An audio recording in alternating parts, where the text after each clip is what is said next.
Bismillahirrahmanirrahim. Welcome to the final and the last of lectures of this series of forensic medicine, OSPI and Viva.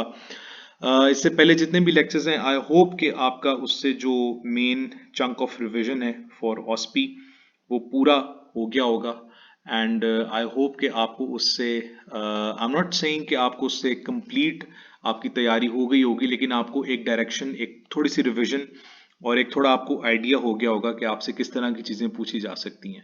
The subject is so vast के एक या दो या तीन या चार लेक्चर्स में सारी OSPI को कन्फाइन करना बहुत मुश्किल है, क्योंकि इसमें प्रैक्टिकल आपके एस्पेक्ट्स भी हैं, आपके थ्योरेटिकल भी आपसे चीजें जो है वो पूछी जा रही हैं।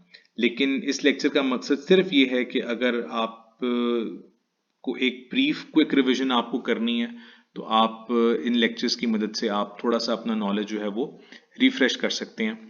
Coming to the observe stations के ऊपर जाने से पहले I just like you people to know that observe stations के अंदर आपने लिखना जो है वो कुछ ऐसा खास नहीं होता।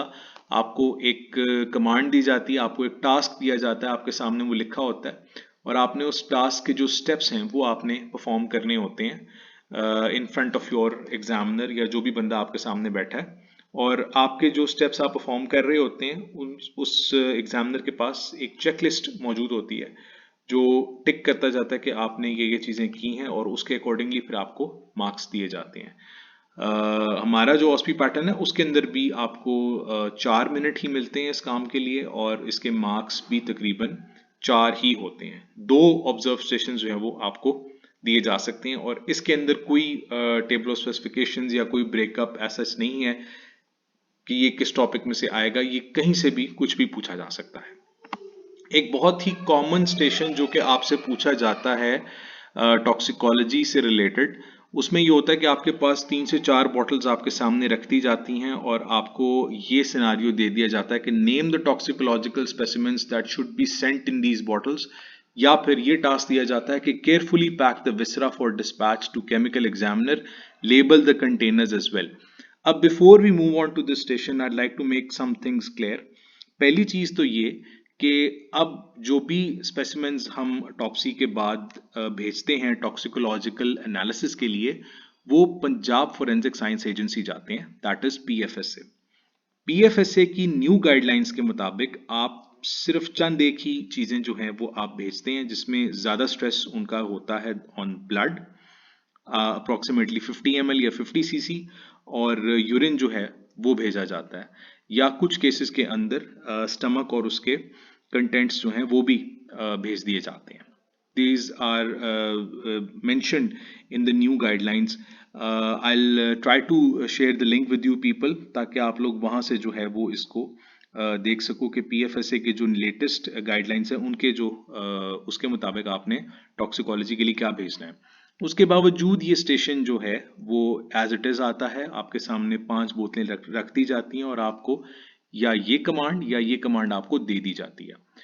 In that case, to be on the safe side, what you have to do is that you have to tell your examiner या जो भी आपका बंदा वहाँ पे एग्जाम आपको OSPI की जो ऑब्जर्व सेशन में है, आपने कहना है कि जी बॉटल 1 में I would like to send stomach with its contents, यानी कि स्टमक के बोथ एंड्स डाइट, उसके जो कंटेंट्स हैं उसके अंदर वो वैसे ही प्रिजर्वेटिव के अंदर। बॉटल नंबर 2 के अंदर मैं स्मॉल इंटेस्टाइन और उसके कंटेंट्स डालूंगा। बॉटल 3 के अंदर मैं significant portion of the liver, spleen और किडनी वो मैं डालूंगा। बॉटल 4 के अंदर मैं सैचुरेटेड सेलाइन भेजूंगा। बॉटल 5 के अंदर जो है मैं कंट्रोल सैंपल भेजूंगा अगर मैंने इसके अलावा कोई प्रिजर्वेटिव जो है वो यूज किया है। फिर इसके अलावा कुछ स्टेशन ऐसे भी होते हैं कि जो आपसे कहते हैं कि जी इसका लेबल भी बनाएं बॉटल का। तो बॉटल के लेबल के अंदर आपने कुछ चीजें जो आपने लिखनी होती हैं, उसमें PMR या जो केस नंबर होता है वो आप लिखते हैं, आप जिस सेंटर में काम करते हैं उसका नाम लिखते हैं और उससे रिलेटेड जो सैंपल है उसके कंटेंट्स वो भी आप बॉटल के ऊपर लिखते हैं। ये सारी बॉटल्स में जब आप ये सैंपल्स डाल लेते हैं तो आप बॉटल्स को ऊपर से बंद करके इनको सील करते हैं, या फिर कुछ सेंटर्स में ऐसे भी होता है कि इनको एक बॉक्स में डाल के उस बॉक्स को बंद करके ऊपर सील कर दिया जाता है और उसकी एक रिसीविंग जो है वो इन्वेस्टिगेटिंग ऑफिसर से ले ली जाती है। यहीं से एक और सवाल भी निकलता है और वो ये है कि चेन ऑफ कस्टडी क्या चीज होती है। चेन ऑफ कस्टडी के बारे में याद रखिएगा कि chain of custody is ensuring या इज मेंटेनिंग कि जो स्पेसिमेंस आपने ये दिए, आपने जिस बंदे के हैंड ओवर किए, वो बंदा आगे जो कंसर्न जगह है पीएफएसए वहां पर या तो वो खुद पहुंचाए, आइडियली ऐसे ही होना चाहिए, लेकिन अगर वो किसी और की जिम्मेदारी लगाता है तो वो मेक श्योर करे कि वो कंटेंट्स जो हैं वो पीएफएसए पहुंच जाते हैं। Chain of custody has to be as small and as concise as possible and it has to be maintained. यानी कि जिन जिन हाथों से वो सैंपल्स होते हुए पीएफएस से जा रहे हैं उन सब का एक रिकॉर्ड हो, ताकि बाद में अगर खुदा ना ख्वास्ता देर आर कुछ इश्यूज अगर आ जाते हैं तो वो इश्यूज जो हैं वो रिजॉल्व हो सके, ताकि आप उस चेन ऑफ कस्टडी को ट्रेस कर सकें। Record the dying declaration of a victim. आपसे ये कहा जाएगा कि एक सब्जेक्ट वहां पे बिठा दिया जाएगा और आपसे कहा जाएगा कि इसका डाइंग डिक्लेरेशन रिकॉर्ड करें, या इसकी वेरिएशन एक ये भी आती होती है कि द पर्सन इज एक्सट्रीमली इल और वो हॉस्पिटल में है और ही हैड बीन अटैक्ड और उसको जो है वो उसके ऊपर क्रिमिनल असॉल्ट या उसके ऊपर अटैक किया गया था and the person he might not be able to survive, तो आपने उसका डाइंग डिक्लेरेशन जो है वो आपने रिकॉर्ड करना है। जो भी सिनारियो हो, डाइंग डिक्लेरेशन के कुछ इंपॉर्टेंट स्टेप्स होते हैं और वो ये होते हैं, you start with the details of the event और इंसिडेंट। जो भी वो इवेंट है या इंसिडेंट है वो आपने विक्टिम के अल्फाज में लिखना है। वो उर्दू में बात कर रहा है, उर्दू में आप लिखेंगे, अंग्रेजी में बात कर रहा है, अंग्रेजी में लिखेंगे आप। जब आप ये रिकॉर्ड कर लें, जो जो उसके बयान ही उसके अल्फाज में आपने रिकॉर्ड करना है, उसके बाद आपने जो सारा डिक्लेरेशन है वो आपने उसको एक दफ़ा पढ़ के सुनाना है कि कहीं आपसे रिकॉर्ड करने में कोई गलती तो नहीं हुई। जब आप उससे रिकॉर्ड करवा लें, जब आप उससे बयान पूरा ये उसके अल्फाज में लिख लें, तो कोशिश करें कि आप उसका साइन करवा लें या उसका अंगूठा जो है वो उसके ऊपर लगवा लें। और अगर आपके पास वहां पर कोई विटनेस के तौर पे बंदा मौजूद है, बालिग above 18 years of age, sane, जो कि रिलेटेड नहीं है उससे, आप उस विटनेस के भी साइन या आप उसका थंब इंप्रेशन जो है वो ले सकते हैं। याद रखिएगा, डाइंग डिक्लेरेशन आपके पास उस बंदे की अमानत है। अगर वो बंदा एक्सपायर हो जाता है तो आपकी जिम्मेदारी है कि वो कोर्ट तक चीज पहुंच जाए। In case the person survives, then the legal value of the dying declaration becomes zero. यहां पर आपसे डाइंग डिक्लेरेशन और डाइंग डेपोजिशन के दरमियान डिफरेंसेस भी पूछे जा सकते हैं। These are given in Nasiba Raman साहब्स textbook. Examine an alcoholic for coordination, ये पूछा जा सकता है, या फिर आपको एक सिनारियो दिया जा सकता है कि एक बंदा है, इसने एलिजिडली अल्कोहल इनटेक लिया है, तो आपने इसको एग्जामिन करना है। तो उसमें आपके जो कोऑर्डिनेशन के टेस्ट हैं आपने सिंपली वही करने हैं। You can ask him to count from 1 to 10 in reverse. आप उससे एक स्ट्रेट लाइन में वॉक करवा सकते हैं, बटन खुलवाएं, बटन बंद करवाएं, जिसको हम बटन एंड बटन टेस्ट कहते हैं।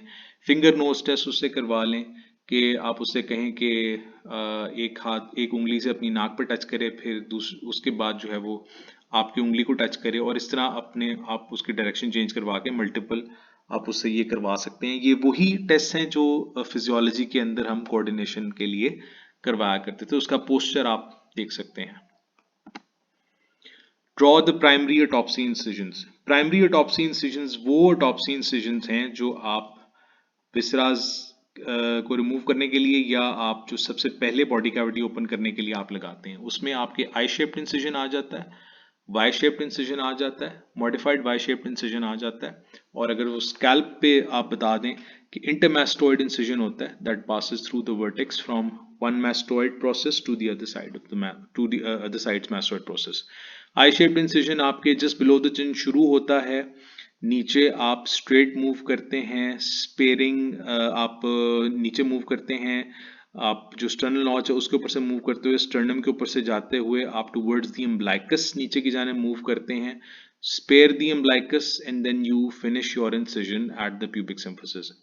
वाई शेप में आपने क्या करना है कि वाई शेप में आपने जो मैस्टोइड प्रोसेसेस हैं उनके एंटीरियरली दोनों साइड से आपने स्टार्ट करना है और दोनों इंसिजन्स को आपने ज्वाइन कर देना है at the level of the suprasternal notch. वहां से आपने आई शेप इंसिजन वाला ट्रैक लेना है। मॉडिफाइड वाई शेप में आपने जो एक्रोमियन प्रोसेस ऑफ द क्लैविकल्स हैं दोनों साइड्स के, लेफ्ट और राइट, वहां से आपने शुरू करना है going below the nipples of both sides, आपने उस इंसिजन को ज्वाइन कर देना है at the centre of the chest xiphisternum के थोड़ा करीब, और आपने फिर वही ट्रैक लेना है जो आपने आई शेप्ड इंसिजन के लिए लिया था। Issue the medical certificate of cause of death या इशू द मेडिकल सर्टिफिकेट, तो इसके अंदर याद रखिएगा बच्चे अक्सर गलती कर जाते हैं। मेडिकल सर्टिफिकेट के लिए आपने मेक श्योर करें कि नसीबा रवान साहब की जो बुक है उसके अंदर जो वर्ल्ड हेल्थ ऑर्गेनाइजेशन ने जो मेडिकल लीगल सर्टिफिकेट बनाने की गाइडलाइंस दी हुई हैं आपने वो मेंशन करनी है, जिसके अंदर आप underlying direct cause of death बताते हैं, ठीक है।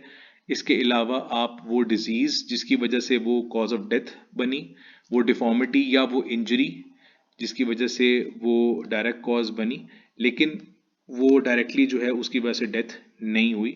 इसके अलावा कोई कोमॉर्बिडिटीज़ हैं जिसमें अगर the patient is suffering from blood pressure, hypertension या हाई ब्लड शुगर है, डायबिटिक है, उसको जो है वो रूमेटॉइड आर्थराइटिस है, और साथ ही पेशेंट का बायोडाटा, ये तमाम चीज़ें उस डेथ सर्टिफिकेट के अंदर जो है वो मौजूद होनी चाहिए।